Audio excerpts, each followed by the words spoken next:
Music and Booze with Mo is co-produced and distributed by Nitty Grits, the media division of the National Food and Beverage Foundation, changing the world one taste at a time.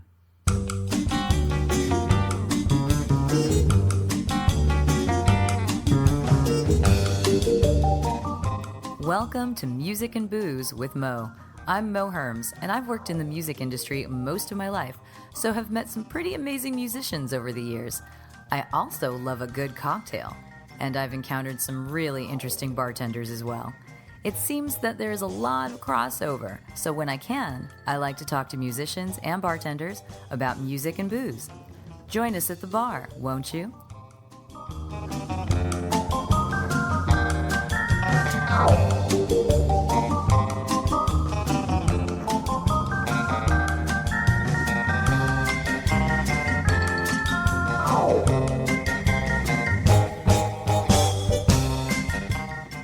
Music and Booze with Mo is brought to you by The Mermaid, a cozy neighborhood bar with an aquatic flair in the Little Tokyo area of downtown LA. Open 7 days a week, featuring tropical cocktails and snacks, The Mermaid also has a daily happy hour from 5 to 8 p.m. Follow The Mermaid on Instagram at TheMermaidLA to hear about upcoming events and check them out at TheMermaidLA.com. Head to 428 East 2nd Street, Los Angeles, for a drink. I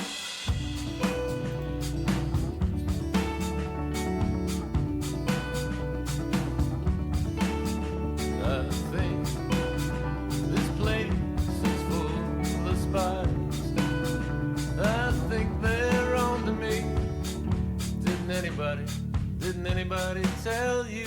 Didn't anybody tell you how to gracefully disappear in a room? On this episode, we talked to someone who didn't even listen to music growing up. It was just sort of peripheral. But now he's really into it. Therefore, he qualifies for the podcast. We're going to talk with Jeff Cleveland, who is currently the head bartender at Workshop in Palm Springs, which is definitely a place you want to stop into if you like a good craft cocktail and you're hanging around the Palm Springs area. He spent some time at the Tonga Hut and created and opened the Four Saints bar menu at the Kimpton Hotel while he was running that place for a short period of time. And by that place, I mean that bar. And back in his earlier bartender days, he was in Milwaukee, where he's from, and worked at the legendary Bryant's Cocktail Lounge. So sit back and relax. We're going to talk about all of those things right now. So do the official thing. Let's start and tell everybody who you are and then where you work. Okay. Because that's different from last year. It is different. My name is Jeff Cleveland. I live in Palm Springs, California, and I am the head bartender at Workshop Kitchen and Bar. Congratulations. Thank you. This is your second stint at Workshop, right? It is. Were you head bartender there before? No. No. Oh, look at you. Fancy. Yeah, when I first moved to town, the first place I worked was at Tonga Hut in Palm Springs. Yeah. And I left there after a little while with an offer to bartend at Workshop, which when my wife and I first started coming to Palm Springs was our favorite restaurant. Absolutely, so my it was favorite. Really I love cool that place. to be able to go work there. And then I was invited to be part of the Kimpton Hotel that opened in November of last year. Yeah. I went on board in September, worked on menus for mainly for Four Saints, but there's 3 bars on the property.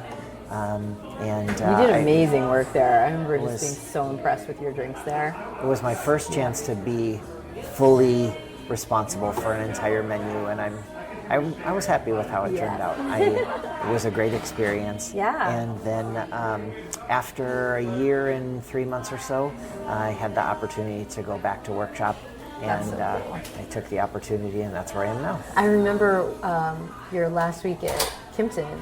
I had one of my best girlfriends was coming out here with her boyfriend, and she's like, "Where should we go? We haven't been out to Palm Springs for a little while." I'm like, "Oh, go here, go here. Oh, and go to Four Saints, to the Kimpton." And then I'm like, my friend bartends there, and he runs the program, and it's so delicious. And then I think I saw on Instagram, you're like, "And it's my last week at Kimpton." And I wrote her, I'm all, "Okay, well, I think it's okay to still stop in there, but my friend won't be there, so I can't guarantee the quality." And she was like, ha ha, figures. That's so funny. And then I think you maybe said you were going to workshop. I'm like, but go to workshop if you haven't been there. She's like, oh, we love that place. Yeah. So at least you got to return. I get that a lot. Yeah. People love it there. Well, they've been very consistently good too. That's it's amazing. A little over 6 years old. Is that all it is? Yeah. I remember when it first opened, a friend here was like, you've got to go try that place. It's like changed the landscape here in Palm Springs, I think. Yeah. I mean, that was already here when you got here. But I remember coming here and, for such a long time in Palm Springs, it was, it's whatever. It's just beer and martinis and Cosmos and all that stuff. And I don't know if Workshop was the first place to kind of step up the cocktail game, but it feels like they were. Even if they weren't, they certainly made an impression. Yes. I don't know if you. I wasn't here history. then, so No. I think there were places like Bar. Yes. Was one of the first Bar places. as well. That was. I remember I went to both those places. I don't know the timeline. I think they might have been around the same time, but certainly I remember knowing about a them big at the part same of that time. for sure. And yeah. Yeah, and I met you because of Tonga Hut. So we've talked, and now, so we've talked about this before, but it was like a year ago. I'm like, oh, now it's starting to come back to me. So this is tell me your cocktailing history, because I remember it's super interesting. Okay. I think anyway. It's funny. People ask how long, they sit at the bar and they watch you bartend, and people are easily impressed, as you're banging out drinks on a Friday or Saturday night. We're watching you do things that we wish we could do. And wish they didn't turn out tasting like soap. Maybe. No, that's totally what it is. But people ask how long I've done this, and I have to stop and think. I looked it up the other day. Yeah. It's really been 5.5 years, which is always surprising to people at my age, that they picture me as someone who's done this their whole life or whatever. But it's been 5.5 years. He says my age, but that's just because he's salty. That's all. People get salty in their late 20s, so come on. I suppose. But yes. But I had been a manager of a Starbucks for 7.5 years. I'd opened several locations, which being a barista isn't sometimes all that different from being a bartender. I was going to say, it's just still hospitality. Earlier hours in the morning. You flipped your schedule, that's all. I was a manager at the Apple Store for 4.5 years. And then after leaving there, I ended up working at a restaurant that was one of the worst jobs I'd ever had. It was I won't say what it was, but it was a fast casual sort of restaurant. You ordered at the counter, they brought the food out to you. But while managers were compensated okay, they did not pay their workers all that well. They didn't allow anyone to have tips.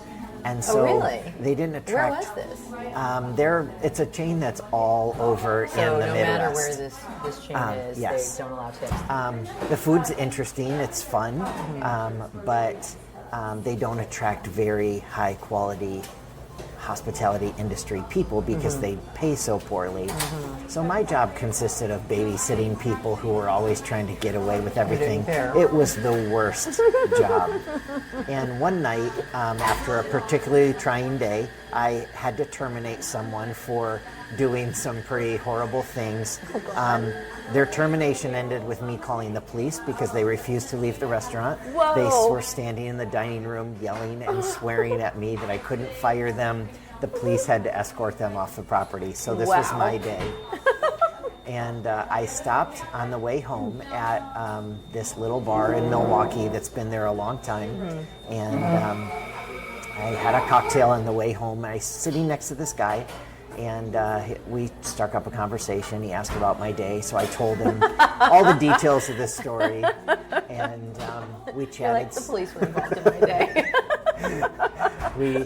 we chatted about that and about my job a little bit. What a perfect bar conversation to have, though. It was, right? Kind of was.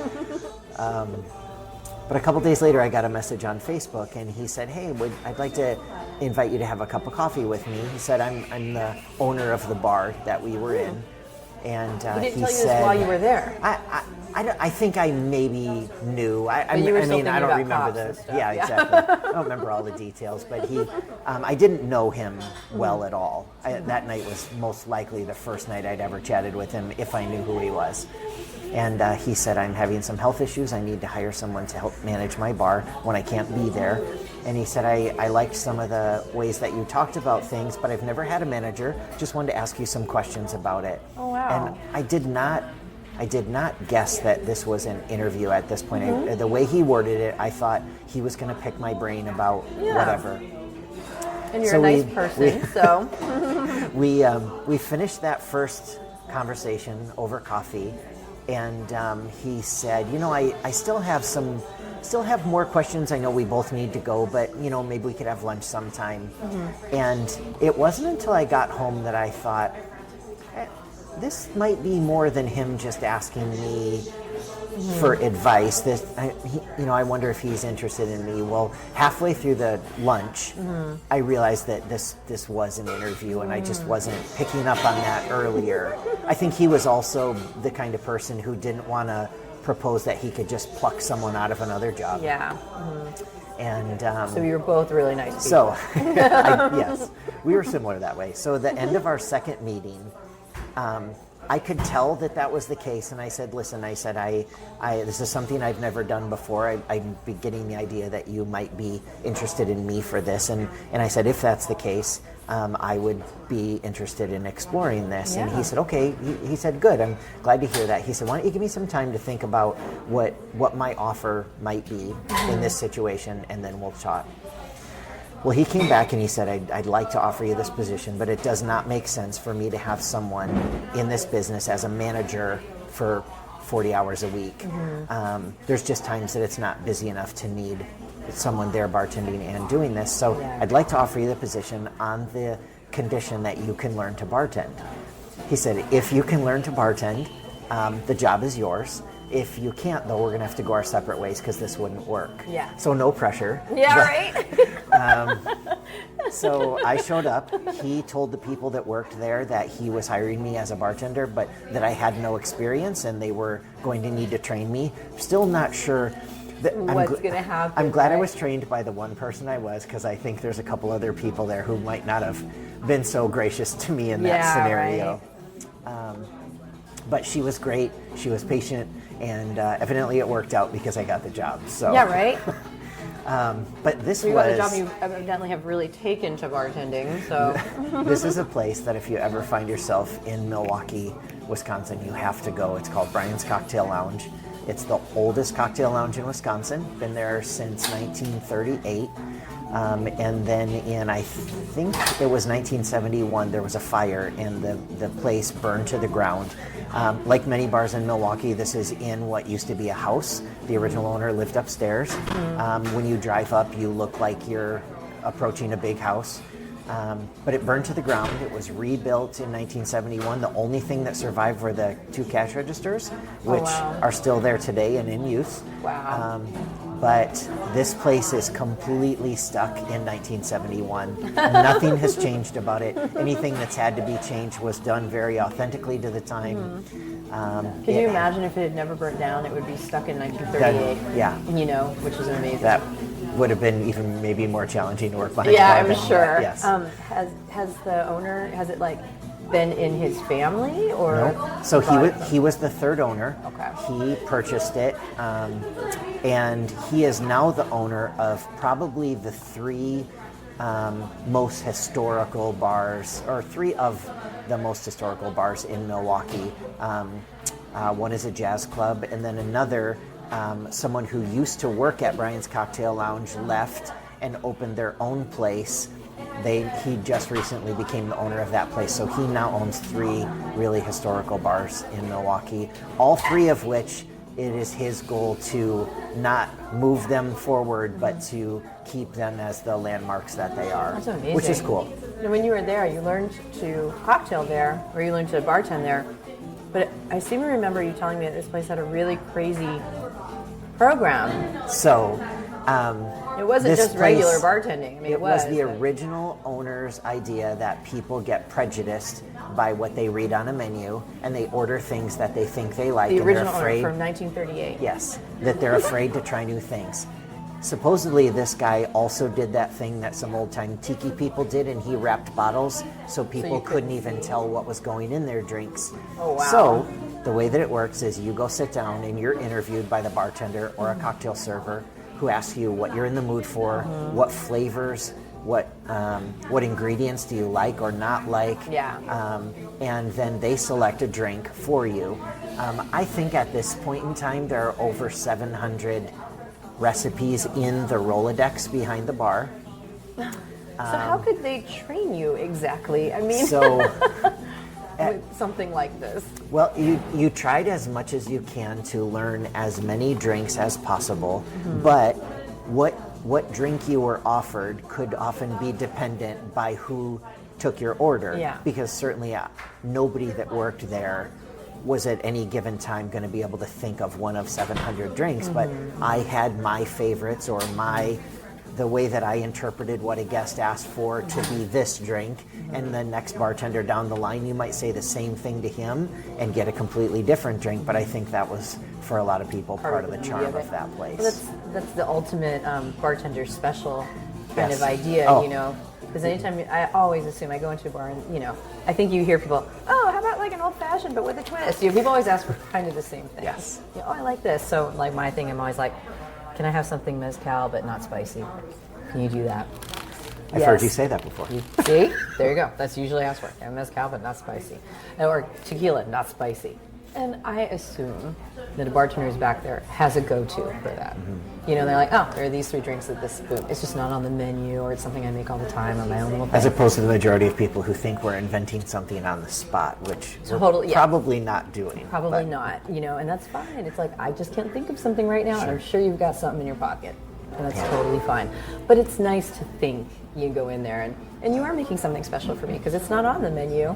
And at the end of the day, I think in hospitality, you want that customer to be happy, right?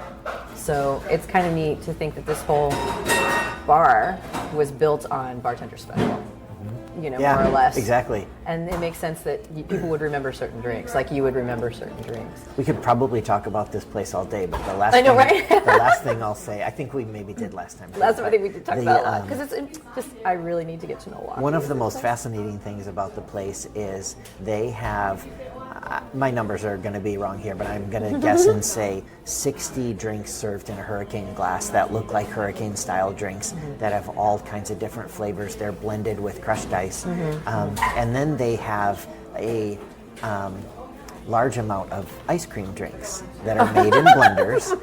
And most bartenders hate blenders, but even from 1971, this place was set up very efficiently. You had a well with a big 5-gallon tub of ice cream right next to the well that had all your booze in it.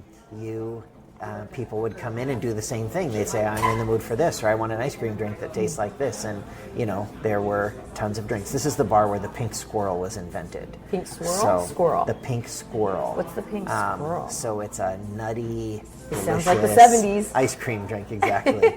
So, Well, what's the booze that's in the pink squirrel? well, see, that's the other thing about You this can't place tell? is you're not supposed to tell what's know. in the drinks. Okay. And so, All right, we won't say that. even when you leave, you have to kind of respect the tradition of Yeah. the place to not tell. So. I can appreciate that. Yeah. There is a bar in San Francisco. If I remember correctly, according to Tiki Research, it is the oldest tiki bar in California that has not changed locations. Because it is called Trader Sam's. Okay. But it's Trader with an apostrophe R instead of spelled Trader. Okay.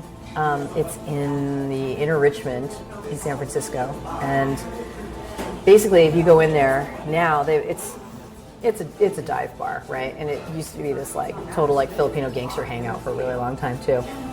But if you go in there, they have little booths that have almost like the kind of arches you would buy at Home Depot to grow vines on or something. Okay. They have those kind of arches, and they've put like some foliage and straw on there, so it looks like a little, each booth is its own little thing.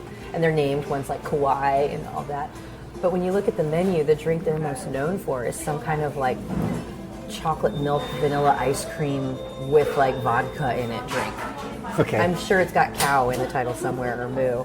And that's a drink everybody knows for it. And we're going there and I'm just like, oh, it's like milkshakes with booze. Exactly. But And people like to say they don't like those things, but I've seen people sit at that bar and drink 3 or 4 in a night. totally. Well, you know, just People sometimes just need to get over themselves. There's a time and a place for these things. Have fun with it, you know. Exactly. So is that the only place you worked before you came out to California? It's not. So you bounced around. I left there, and I, for a very short period of time, worked at a Vietnamese restaurant. That was short-lived, and then I was the bar manager at a Spanish tapas restaurant. Ooh. And so that was... that means you're saying that was more of delicious. and I was a bar manager at a place that had a beverage consultant, and he did a lot of the things on the menu. We would contribute things. The food was, I miss the food to this day from that place. The food was delicious. That was where I was working when we decided to sell our house and move across the country and not shovel snow anymore. So that brought us to here.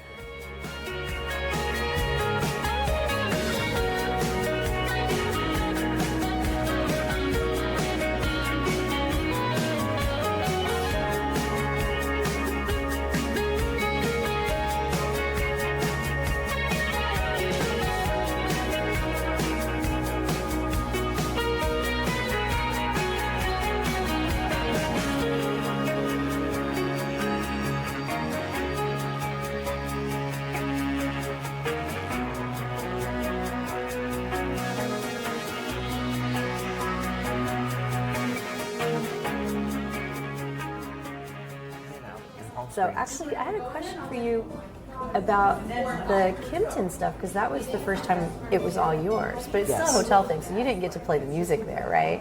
Not the music. Not the music there? There is one person who works for Kimpton who That selects does the music everything for all of their hotels. properties. Yeah. Yes. So have you ever had the opportunity to run the music in any of the bars you were at? No, not really. I was going to say, because it no. seems like where you've gone, it's been kind of a controlled environment. Yes. So you can't really have that kind of leeway. No, I 'Cause actually I know never you at have. Tonga I Hut, probably. tiki bar. I mean, I'm sure we'll start talking about this now, but I'm probably not a person who would be good at that. But you say that. It just depends where you're at. Because I know when we talked music before, you're like a kind of an Americana guy, yeah? Mm-hmm. And so I guess that just kind of depends where you are. Like if you were at the Ace at certain times, you could totally play that. You know, certain times. Okay. It's like an afternoon vibe, Sure. I think. Probably. I don't know. Well, what would you play? Okay. What is your playlist? And what would you should describe your bar to me. Say it's all yours. Okay. Tell me the dream. Tell me the dream. For the music? No, the whole thing. Your bar and the music, because that would be part of it. I have to go to work today. I don't think we have enough time to talk about all of this. You would hire somebody else to do the music? No. I would hire you to do the music, probably. Yeah. I have this. And the reason I always thought I would be a terrible guest on your podcast, and then you convinced me otherwise. I grew up in a family that did not listen to music. That's right. And we did not. Nobody played music in my house. We didn't listen to music in the car when we drove down the road. Was it just that people were just not into music, or was it? Was there a religious thing behind it too? The biggest part of it was we grew up in a strict religious family, and my dad was a Baptist minister, and so there were lots of things that my family was choosing not to. Exactly. And so we didn't do that. And so people always say, hey, you know that one song? And I kind of don't know that one song because in my 20s and even my 30s, I didn't listen to music that was on the radio. I think I told you that. I had an ex-boyfriend who had a similar story. And so, I mean, this is a true story. It happened this week. I was hanging out at a friend's house, and he yells out, hey, Alexa, play a playlist by the Beatles. And so we were listening to this Beatles playlist, and this song came on, and I was like, oh, I know this song, but I did not know this was the Beatles.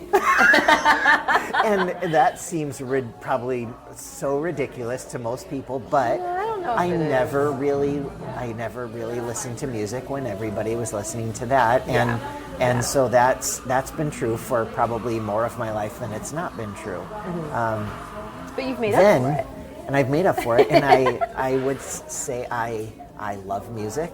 I listen to music all the time, but I am the person who I recognize a song, but I am not the person who can tell you what album that was. I cannot tell you the name of the song, and there are times I cannot even remember exactly who the artist is unless I've listened to it for a long time, because I just enjoy it, but I think as soon as it's on, my brain a little bit turns off, and I just like it on. I play it all the time. Sometimes my wife says, you could just listen to nothing for a little bit, but I listen to music all morning until I go to work. And so I feel unusual because of that, because I'm always, especially in this industry, surrounded by people who know so much about music. They have such strong opinions, and I kind of don't have strong opinions about music. I can listen to almost anything. And with a couple of exceptions.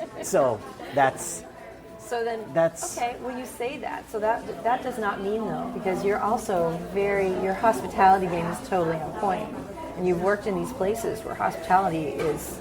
I'm sure you were hired for your talent and for your hospitality skills. So if you had your own place, that is just this morning. A friend of mine was describing it to me as the audible wallpaper. If you have a business, it's part of what you're doing. It's part of the environment. So, what would you play then? What would you want that environment to be? Is it reflecting you? Is it reflecting a vibe? I mean, you have ideas. See, the reason why we don't have enough time. I will answer your question, but I will say the thing that would make it so enjoyable for me would probably not help me succeed, because it would be a really chill place. It would be a really relaxed place. You're in Palm Springs. Where else can you do chill and relax? I like loud music, but not always in a bar. I like to go to a place and be able to talk and do all that.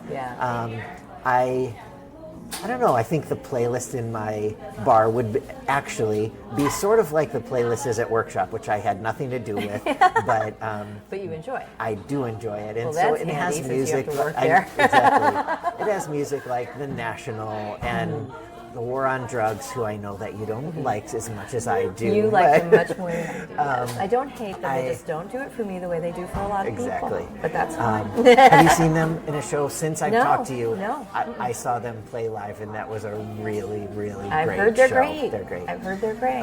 They just don't latch on to me for some reason. That's cool. It means there's extra space for you to stand there. There you go. See?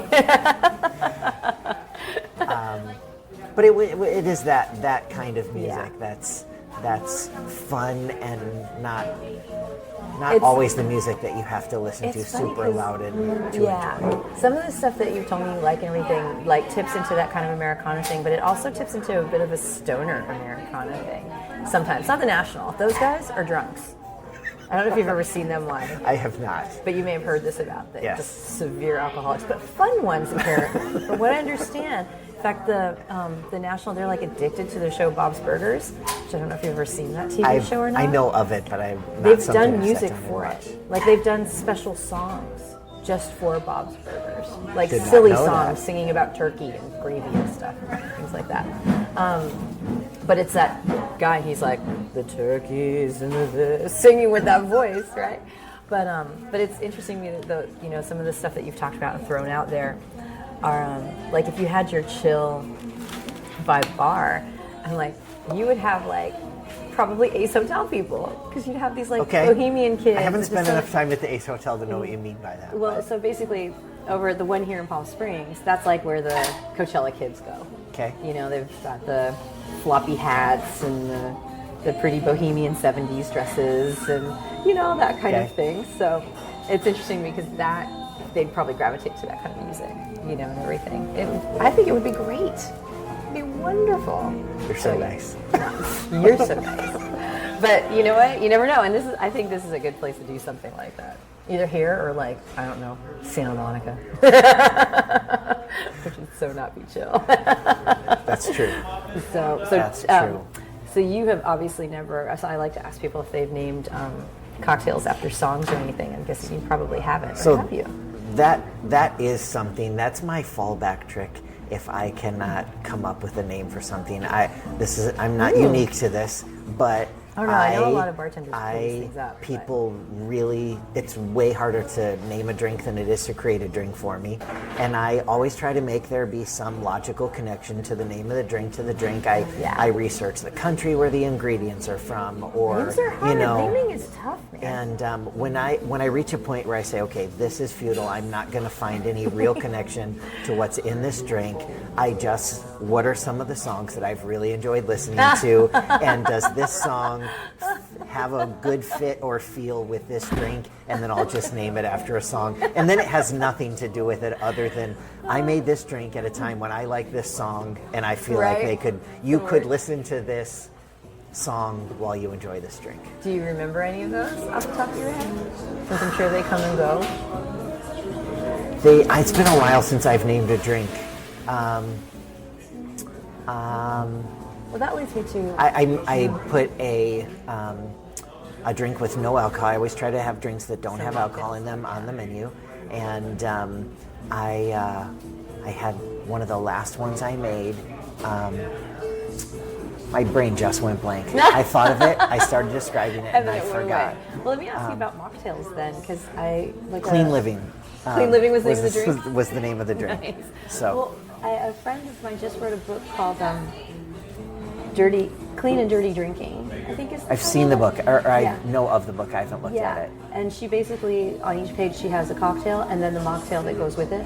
Okay. You know, the adjustments that you make to make it an especially tasty, non-alcoholic drink. Okay. And I've talked with people about that, and sometimes, because there's just, I think in the last couple of years, been this very much growing movement in the mocktail community, we'll say, and which was very handy for me a couple of years ago when I went to Paris. I think I might have told you about this, because I was with a girlfriend of mine who had been 25 years sober the week that I got there, and all I wanted to do was go to cocktail bars. And she insisted on going with me. But we went to a nice enough bars that when she was like, alcoholic, they're all okay, and they would make her a really lovely drink. Okay. Instead of just pouring her a glass of ginger beer or whatever, because they have these beautiful syrups and, or making different a fancy juices. Lemonade. Yeah, totally. Yeah. Or even it's a ginger syrup with some soda and changing it up a little bit, doing something else. And she was like, I'm having the best time doing this with you because I'm not left out. I think that's it right there. People don't want to feel left out. Not unique to this happening either, but that person who comes away from their group, leans across the bar and says, I'm pregnant and I haven't told anyone yet. They need to see me with a drink, but it can't have any alcohol in it. And I think I often think about that. Not only pregnancy, but people don't drink for medication. People might be taking a break and giving them something that isn't boring in their hand, that makes them feel like they're part of what everyone else is doing. I think that's important. That's true. Actually, I never really even thought of it that way. I looked at it more as like, maybe someone's a designated driver, maybe the pregnancy thing, but didn't think about the feeling left out part of it, which you're absolutely right. Because I used to, when I was younger, I had a friend that called me the drinkiest non-drinker he knew, because he didn't really associate me as someone who drank a lot. But he's like, but you go out drinking, but you never seem drunk, and you're not really, you always have a drink in your hand, but I didn't match his criteria as like a boozer or anything. But a lot of times the drinks are just meh, I'm just getting like a 7 and 7 or something. I was in no rush to finish this thing. It wasn't a big deal. And a lot of times I would just get a drink just because we were all out together and we would get a drink. And the other thing that I think is fun, especially hanging around like tiki circles, is you sometimes on the mocktails you will get these garnishes that are like just out of this world. Yes.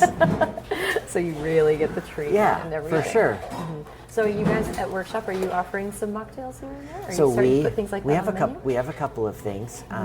We make our own ginger beer in house, and that's probably the most popular thing. And then there are a list of several drinks on the menu, like your friend's book, that we've modified to make them work without alcohol in them. So that's so cool. That's amazing. For sure. So I feel like I should ask you a little more music stuff before we go away. Okay. What are some favorites of yours right now? I have started re-listening to Bon Iver a lot. That's right. We had that conversation. We had this, and because I only like the first record. Yes, which is probably the best record. It's pure. There's something about it. Yeah. And I totally respect. Doesn't he have like a new project right now? It's like a duo. Big Red Machine. That's what it is. What? I haven't even heard that. It's good. What you is should it? listen to it. So it's him and Big Red Machine. yes. Okay. It's him and one of the guys from the National. Is it him and a National guy? Yes. I didn't even know yes. that. Yes. I'm so out I think of it right I now. think Aaron, but again, I'm not the names person. Yeah. So, yeah. Which is why I can't tell you what my bar playlist would be, because I just can't remember all their names. But I'll give you my playlist, and then you'll know what it would be like to sit and have a drink in my So bar. Big Red Machine. Okay. Yes, I have liked that record. Jim James, I really enjoy. See, again with the stoners.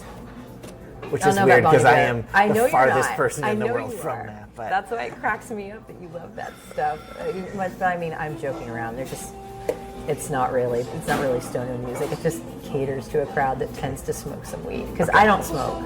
It bores me to tears. But I love a lot of that stuff too. I love Jim James. I love my Morning Jacket. Mm-hmm. I mean, but I don't. And have you seen my Morning Jacket live? no. Did we talk about this? No. I don't even know if they even tour anymore. It seems like he's just been doing a Yeah, solo I thing don't for the know. last few years. If they ever come around, go see them because they're the most incredible live band. One of the most incredible live bands. You can like think they're okay musically, but then when you go see them live, you're like, that was a show. Awesome. Because they're just so into it. Okay. And everything. Characters. So you've been getting into your. I always hope for bands I like to have concerts in the area on Tuesdays and Wednesdays when it's easy to get off of work, because they're always on the weekend and Right. there's no chance of that. So sometimes I'm lucky, sometimes I'm not. How late does Palm Springs go, though? I mean, As a town, as a town, doesn't it shut down pretty early? compared to you're- other towns, for Yeah, sure. But places I've worked, you're always there until close, and And then you have to close. And then you have to close. Yeah. So, So you're there till like and then the town shut midnight down or what. after that. Yeah, So totally. So you're just done. Yes. Well, okay. We had a half hour here. Okay. And I figure that's probably good, unless there's something you want to let me know. People can find you at Workshop currently. people can find me at Workshop. And you're the bar manager there. So I'm There's Oh, no. there's a bar manager. Her name's Michelle. Okay. Her and Dave are the co-bar managers of Truss and Twine Yes. and of Workshop, and they're because Truss responsible and Twine for is like the brother bar. That's That's more of a bar, though. More of a bar. They have food there. It's Yeah. delicious. Yeah. You should go when you're Oh, in I've Palm been. Springs. I like that place Okay. too. I didn't realize it was And- related. I just thought, oh, what a coincidence! They're in Yeah. the same little plaza. Sure. You know. But you. But so- definitely two spots to check out when you're in town. Yeah. And, And still so go to you're- Four Saints. The people I worked with are still there, and, Yeah. and I Still do some good work I'm, there. I'm proud of what you we left. accomplished there Oh, for that's sure. good. Awesome. Yeah. So, but are you creating new drinks? Because I know the menu there is kind of a standard menu. It doesn't change a lot. There's one new drink that I guess I'm somewhat responsible for that's on the menu now that is appealing to the vodka not too sweet crowd. So Oh, there you go. There you go. You gotta have a drink for that. Right, totally. So no, definitely Workshop, and that's so they can find you. Should anyone, do you want to promote any social media or any of that I kind of always business? or you're forget just to doing- post. Yeah, But it's so- just my name, Jeff Cleveland. There you go. All right, Instagram. cool. Well, thank Okay. you so much, Jeff. I Thank appreciate you. it.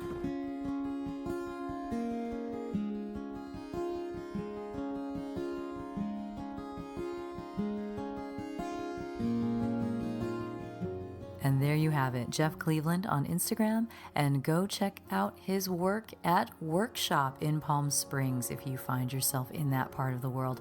I highly recommend going in and finding Jeff and saying hello. You can ask him for all kinds of advice on things to do while you're in town, because he is really good at that hospitality thing and the nicest guy. So thank you so much, Jeff, for being a part of the podcast. We're really happy to have you here, and I hope that you folks listening go to Palm Springs and go say hey to Jeff too.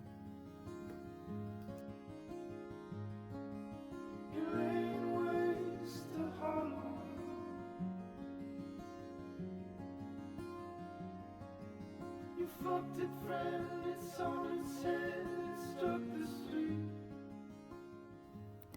Music and Booze with Mo is brought to you by Barkeeper, a head shop for cocktail lovers, located at 614 North Hoover Street in Silver Lake, Los Angeles. Stop by for barware, vintage glassware, a carefully curated collection of spirits, and one of the most impressive selections of bitters anywhere.